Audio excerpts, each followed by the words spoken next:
ma très grande peine, ma tristesse profonde de ne pas pouvoir lever ce soir un niveau sur la 65e édition du festival. Il y a voilà, 10 ans que je travaille dans ce festival, que je m'en occupe. Voilà 10 ans qu'on joue quoi qu'il arrive. Vous le savez d'ailleurs pour certains d'entre vous, quel que soit le temps, sous des trompes d'eau, sous l'orage, sous la pluie, sous les alertes, dans le froid, qu'il fasse beau, qu'il fasse froid. Et tout ça grâce à une équipe technique extraordinaire, qui est celle du festival. Cette bande-là que je fréquente depuis 10 ans, avec qui je travaille depuis 10 ans, que j'admire et que j'aime profondément, parce que ce sont des types formidables de professionnalisme, de conscience. L'équipe du Festival d'Anjou a décidé ce soir de faire grève et donc de ne pas permettre la représentation de ces événements. Et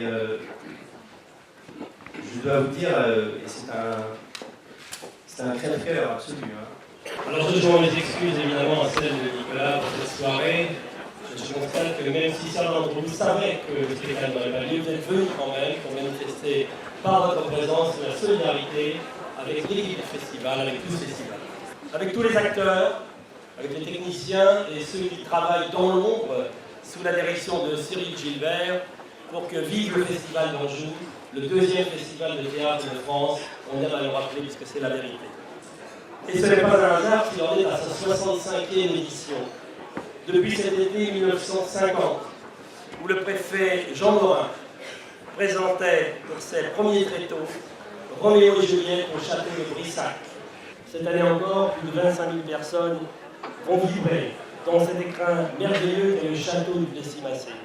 Le plus angevin de tous les châteaux d'Anjou, dit-on, et qui est aussi le camp de base de Nicolas Briançon, ainsi qu'il l'intitule lui-même. Et de là, il rayonne vers Bellefontaine, vers Saumur, vers Cholet. Soirée d'inauguration singulière. Généralement, c'est plutôt le ciel que l'on guette pour savoir si les spectacles seront annulés ou pas. Nicolas, tout à l'heure, vous a dit les raisons pour lesquelles, ce soir, nous n'étions pas en mesure de vous proposer ce spectacle d'ouverture. Je veux, d'un mot, vous dire de manière simple le fait que je peux comprendre que face à une absence de dialogue, face à des faux semblants dans la négociation, face aussi à une forme d'amateurisme dans la gestion de ce dossier qui, au lieu d'avoir été traité comme ça devait être le cas pour la fin de l'année 2013, a été opportunément décalé à après les élections municipales, avec comme conséquence de prendre en otage la saison des festivals. Et devant les incertitudes autour de la soirée ce soir, je dois vous faire une confession. C'est que je suis venu ici sans préparer un discours écrit. Et en venant, en me disant qu'il y aurait malgré tout une prise de parole avant le cocktail, à défaut d'avoir un spectacle, je me suis dit qu'il y avait finalement 2 ou 3 messages simples que je souhaitais faire passer. Le premier, il est pour Christian Gillet, et à travers lui pour le département du Maine-et-Loire, que je n'ai pas suffisamment remercié ces dernières années. Pour le soutien constant à cet événement qui est le deuxième festival de théâtre de France. Sans le département du Maine-et-Loire, il n'y aurait pas de festival d'Anjou.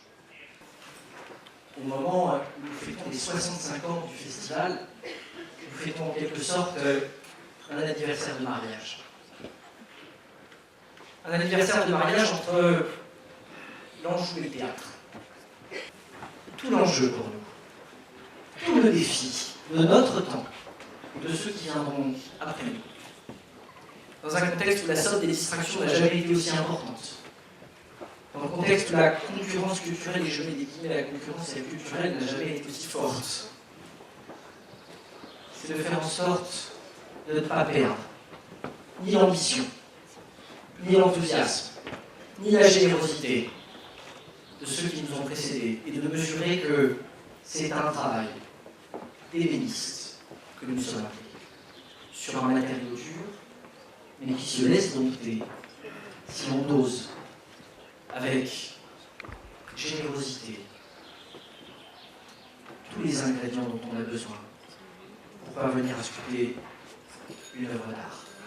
C'est tout le pari fragile, c'est tout l'équilibre sur lequel le festival repose, et c'est la raison pour laquelle, à défaut d'un spectacle ce soir, on va faire en sorte de passer un moment pour penser aux 65 années qui sont derrière nous et à la fantastique 65e édition qui va commencer dès demain autour de Roméo et Juliette.